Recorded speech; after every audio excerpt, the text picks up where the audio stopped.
Olá, tudo bem? Vamos estudar juntos hoje mais uma lição de número 4, que tem como título Ame o Senhor seu Deus. O verso dessa semana está lá em Deuteronômio capítulo 6, verso 5, e diz assim: Portanto, ame o Senhor seu Deus de todo o seu coração, de toda a sua alma e com toda a sua força. Bem, na lição anterior nós vimos que Moisés ele buscou fazer com que o povo relembrasse da aliança que Deus fez com eles, renovassem essa aliança naquele momento ali que eles estavam prestes a herdar a terra prometida. E logo na sequência, Moisés, ao iniciar o seu segundo discurso, já no capítulo 5 de Deuteronômio, ele cita os 10 mandamentos.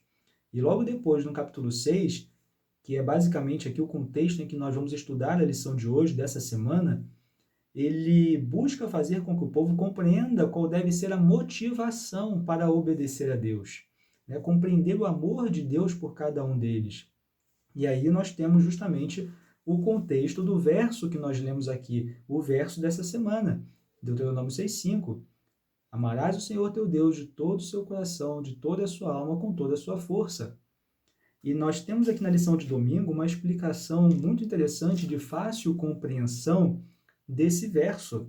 Amar a Deus de todo o coração, alma e força significa que esse amor deve estar acima do amor por tudo e todos, pois o Senhor é o fundamento de todo o nosso ser, existência e tudo mais.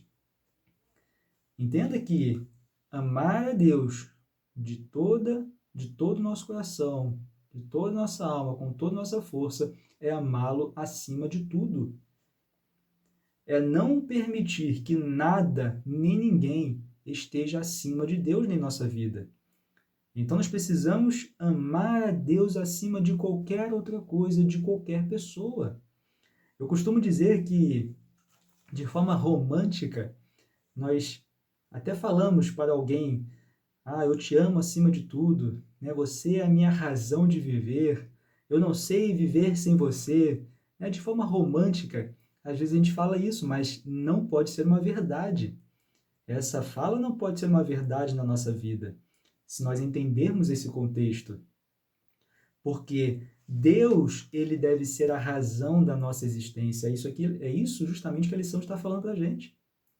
Deus, ele deve ser a razão da nossa existência. A motivação do nosso viver deve ser a missão que Cristo nos confiou.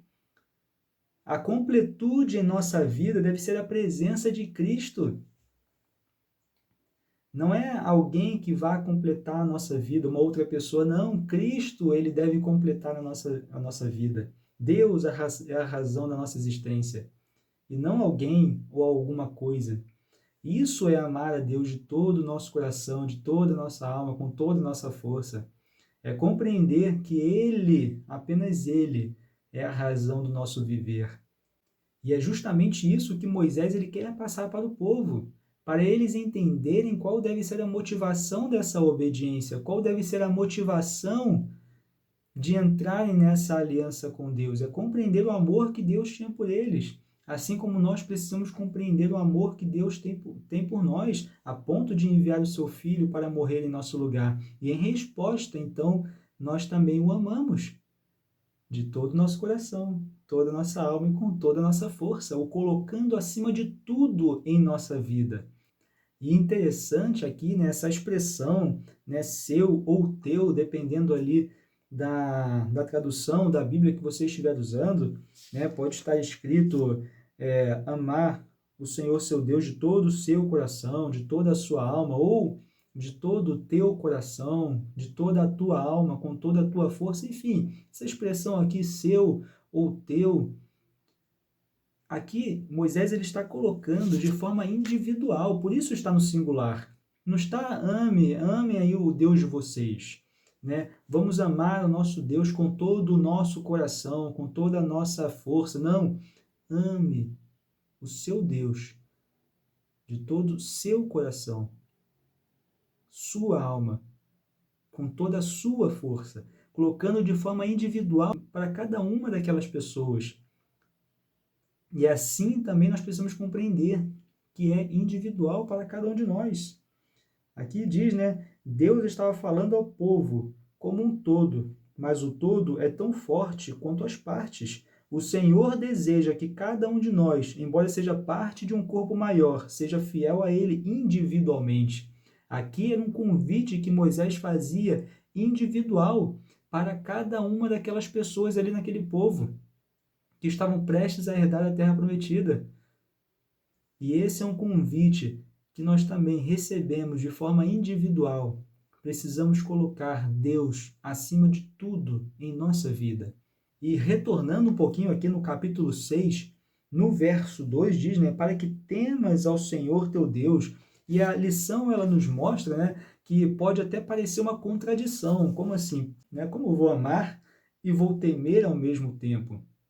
Porque esse temer ao Senhor não é ter medo de Deus.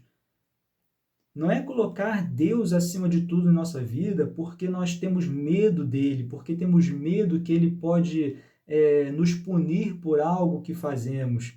Não é isso. Temer a Deus, como a lição nos mostra, né, no sentido justamente de reverência e respeito por quem ele é, por sua autoridade, poder, justiça e retidão, especialmente em contraste com nossa pecaminosidade, fraqueza e total dependência dele. E isso, então, deve ser uma reação natural.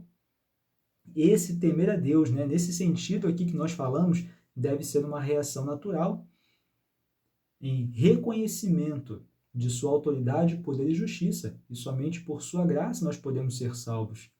Então, esse temer a Deus, né, esse convite para temer a Deus e amar a Deus não é um contraste.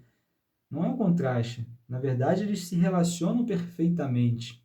Né? Amar a Deus acima de tudo, temer a Deus em reconhecimento do seu amor, da sua justiça e da sua graça. E logo na sequência, a lição nos mostra que nós não recebemos o amor de Deus por algo que nós fizemos. Ele nos amou primeiro. Ele nos amou primeiro. Deus nos ama, independente do que façamos, independente dos pecados que cometemos, Ele nos ama. Ele nos ama sempre. E em resposta a esse amor é que nós devemos amá-lo, não o contrário. Deus ele não nos ama porque nós vamos amá-lo. Deus já nos ama antes mesmo da nossa criação. Porque Deus ele fez todo um projeto de salvação, de redenção, antes mesmo da nossa criação. Já era um projeto realizado antes da criação da humanidade. E isso mostra o amor dele por cada um de nós. Em resposta a esse amor, nós precisamos amá-lo. E aí nós vamos perceber que amar a Deus nos faz com que naturalmente nós demonstremos esse amor, obedecendo a Ele. Lá em João capítulo 14, verso 15, Jesus ali falando aos discípulos, ele diz o seguinte: se me amais, guardareis os meus mandamentos. Se me amais, guardareis os meus mandamentos. Entenda? Se eu amo a Deus, eu guardo os seus mandamentos, eu obedeço.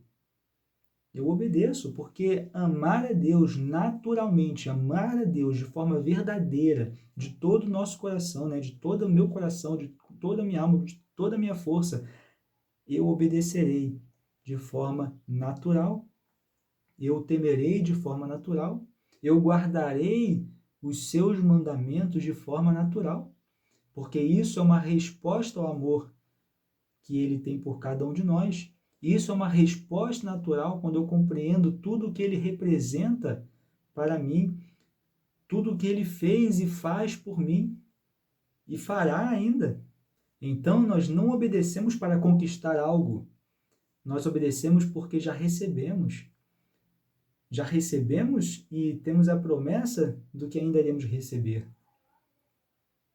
Então, não adianta eu querer obedecer para conquistar alguma coisa.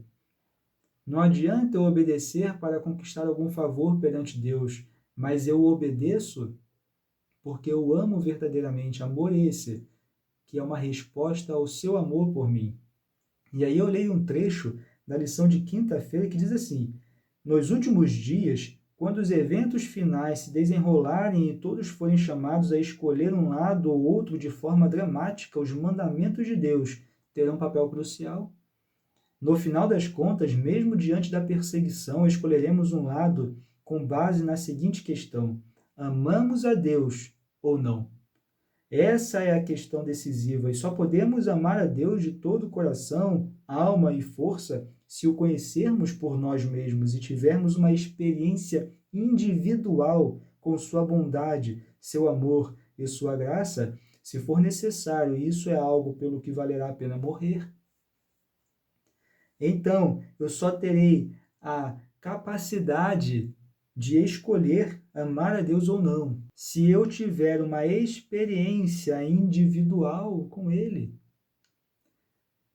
Então, basicamente, Moisés, ao falar para o povo com relação, ame ao Senhor seu Deus, ele estava procurando fazer com que individualmente cada uma daquelas pessoas tivesse uma experiência individual com Deus, para compreender o amor de Deus, a sua bondade, a sua graça. E em resposta a esse amor, essas pessoas então poderiam amar a Deus de forma verdadeira, poderiam obedecer a Deus pela motivação correta. E esse é o convite feito para cada um de nós hoje. Lembre, estamos prestes a herdar a terra de Canaã, a Canaã celestial. A promessa de Deus está próxima a se cumprir e nós precisamos ter essa experiência individual com Ele para compreender o seu amor por nós. E aí sim nós iremos amá-lo verdadeiramente, amá-lo com todo o nosso coração, com toda a nossa alma, com toda a nossa força. E entenderemos que obedecer aos mandamentos de Deus não é um mero legalismo, mas obedecer de forma correta é uma resposta a esse amor que Ele tem por cada um de nós e obedecer todos os seus mandamentos, sem excluir nenhum dos mandamentos, porque Ele pede, Cristo falou, se me amais, guardareis os meus mandamentos. Essa foi a fala de Cristo para os discípulos e a fala dele para nós hoje. Mas não procure obedecer para conquistar algo. Obedeça como resposta ao reconhecimento desse amor que Ele tem por cada um de nós. Obedeça em reconhecimento ao amor que Ele tem por você, que Ele demonstra por você, que Ele demonstrou com tantas coisas que Ele fez por você, com tantas coisas que Ele faz e por tantas outras coisas que ainda fará na sua vida. E eu termino aqui a lição de hoje lendo um trecho da música aqui, uma música de Arautos do Rei, se ele não for o primeiro, diz assim: se ele não for o primeiro em seu coração, então já não é mais nada, não passa de uma ilusão, mas se ele for o primeiro, o seu companheiro, motivo do seu existir, você vai viver, você vai sorrir, você vai vencer. Coloque Deus em primeiro lugar na sua vida, ame-o acima de todas as coisas. E você, então, entenderá a verdadeira razão da sua existência. E você entenderá qual é a motivação do seu viver. E como diz aqui essa letra da música, escrita por Jader Santos, você vai viver, você vai sorrir e você vai vencer. Que você possa meditar nessas palavras e compreender como é importante reconhecer o amor de Deus por cada um de nós. Que Deus te abençoe. Mais uma vez foi um grande prazer estar aqui com você. A gente se vê na próxima lição. Até lá.